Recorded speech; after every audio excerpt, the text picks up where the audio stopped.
Hi guys, it's Mary McIntyre. Hopefully soon I'll be able to do a bass unboxing for you. This has been quite a saga. So I had an idea of what bass I actually wanted, but I wanted to play it and hold it and feel the weight of it first. So although I love the look of a bass, I wanted to actually play it. So I'm not going to name the shop, but I went to a shop that's not like massively local to me, but near enough to drive. Had a play of it, thought, yeah, it's great. I ordered it from them because I don't want to be that person that goes to a shop, takes their time, asks their advice, and then go home and order it off Amazon. Amazon had the very bass that I was ordering, and it could have come in 2 days.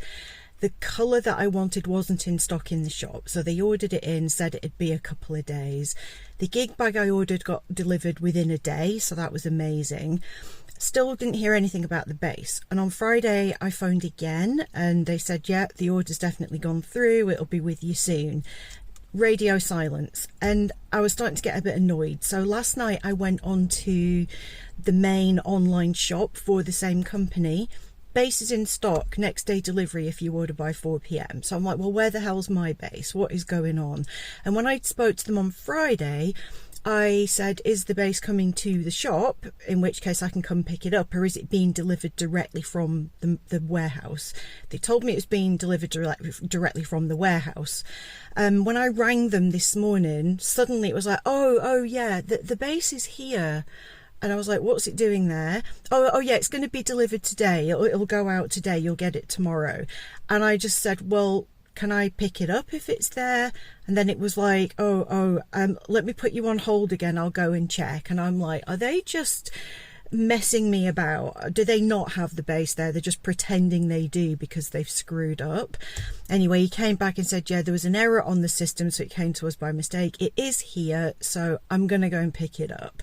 Call me cynical. I do not believe it will arrive tomorrow if I wait for it. So I'm going to drive down. I need to go and do some food shopping anyway, so I'm going to pick up some groceries.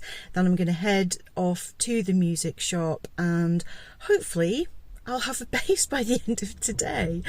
It's not like I need a bass, but when you've ordered one and you're really excited to get it, it's just devastating to wait a week. I could have got it off Amazon. I could have ordered it from their warehouse. I wanted to support a local shop. This is why the high street's dying, because the service from local shops is terrible. But anyway, hopefully by the end of today I'll have a bass, and it's one that I've admired for years, so I'm super excited to have it in my hands again. So yeah, I haven't actually seen it in person in the colour that I wanted, so I'm super excited about that. So yeah, hopefully there'll be an unboxing very, very soon. Right, food shopping's done. Pepsi Max with lime, delicious, really nice. Is it even a road trip without Maltesers? No. So next stop, music shop. I'm so excited. It's in the car. I had a sneak peek in the shop because I hadn't actually seen this colour in person, but it is in the back of the car. I've wrapped the seatbelt around it. Oh, so excited.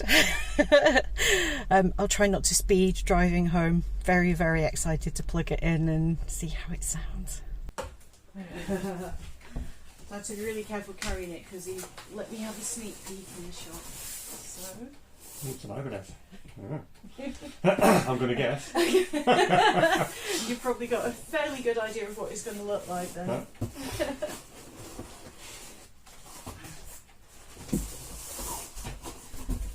Take off the 20 miles of polythene, whatever it's made of.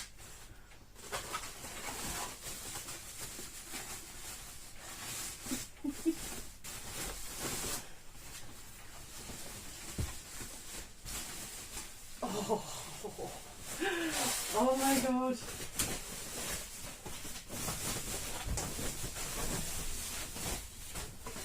Oh my god. Oh wow. That is gorgeous. So gorgeous. That is gorgeous. Haha. And it's not black. When I saw the headstock I thought that's going to be electric blue. That is awesome. I like the fact you can see the wood grain through it. Yeah, it's so gorgeous, isn't it? I'm not the biggest fan of like natural wood grain. I think it's pretty, alright on my acoustic. I love that the battery cover doesn't have screws. You can actually change batteries quickly. Yeah. Because it's an active. You can see the wood grain on the back. That stain is lush. That green on the front is amazing. It's mermaid, isn't it? Oh, I get to do peely weely.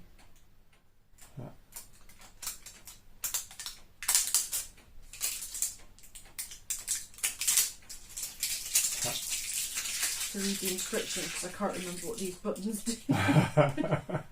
One's a master volume, one's on off. Yeah.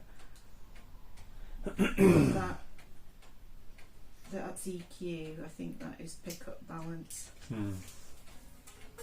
So it won't be in tune. But such a narrow neck, which is good for my hobbit hands.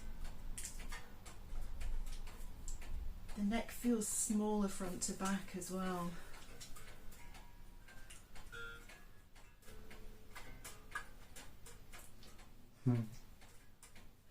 It's so beautiful.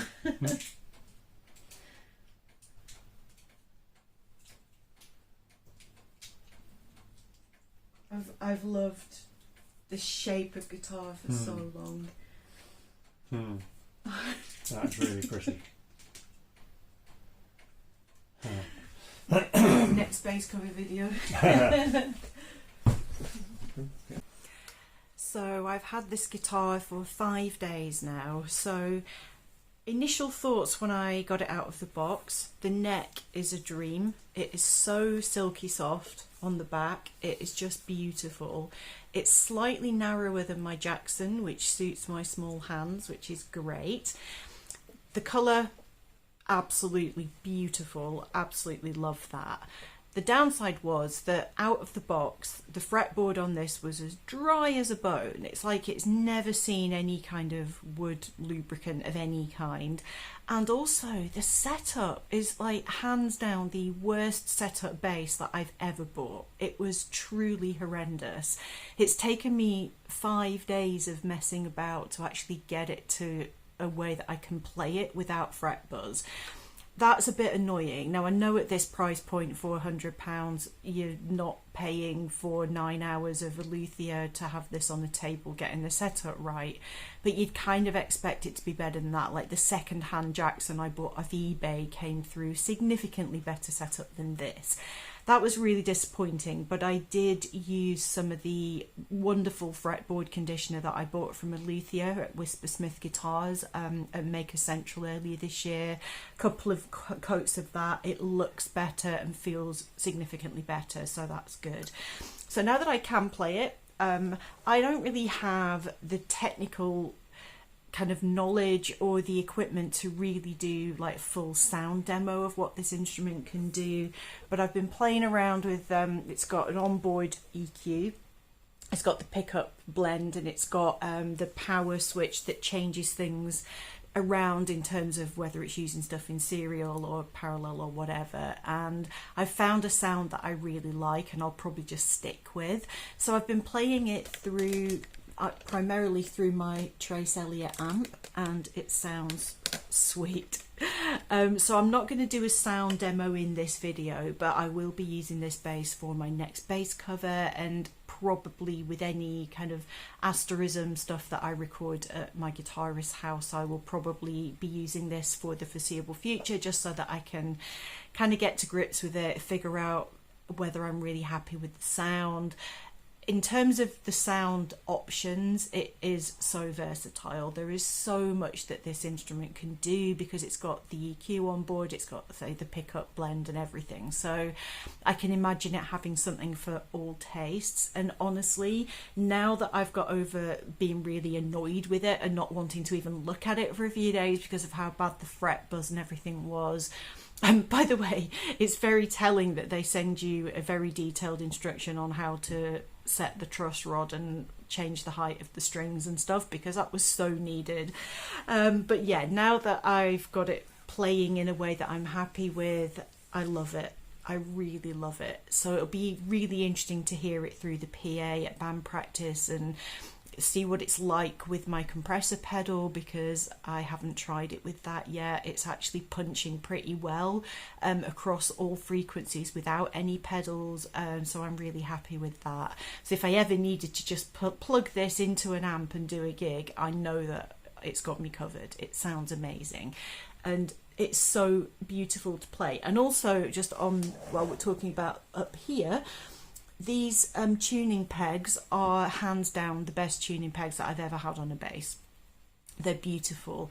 The Ibanez acoustic that I bought last year, one of the tuning pegs on that's really sticky and it kind of catches and is really annoying. The tuning pegs on this are an absolute dream. So tuning, not a problem, no stickiness, really smooth, absolutely awesome. So yeah, from a comfort playing, absolutely amazing. So I'm really looking forward to playing it properly and really kind of getting to know the instrument. It always takes a while to kind of get to know a new guitar, and having something that looks this beautiful, so helpful. So yeah, I hope you enjoyed the unboxing. Yeah, look out for this in future videos because I'm sure it's going to feature. I do still love my Jackson. I'm not going to give up on my Jackson. I'm really happy with it, but I'm glad that I have this as well. One of the main reasons actually I wanted to get one of these is because I thought they were lighter, but I actually weighed it. It weighs to the gram exactly the same as my Jackson. So yeah, there's no reason to use either one over the other, apart from this having a smaller neck. But yeah, it's beautiful. I'm very, very happy with it now. I've got over my initial sulk. So take care, guys. I'll see you in the next one. Bye for now. So just an additional little thing here. How awesome is this? The truss rod cover slides open so you don't have to get your screwdriver out. It's absolutely brilliant. Love that. I only noticed that after I'd taken the screws out to adjust the truss rod. But yeah, that's really, really cool to know that that's there. I played it through the PA today at band practice. It sounds amazing. And to play it for the full band practice time, dream, absolute dream. So happy. Just a little additional thing here. How awesome is this? Try that again.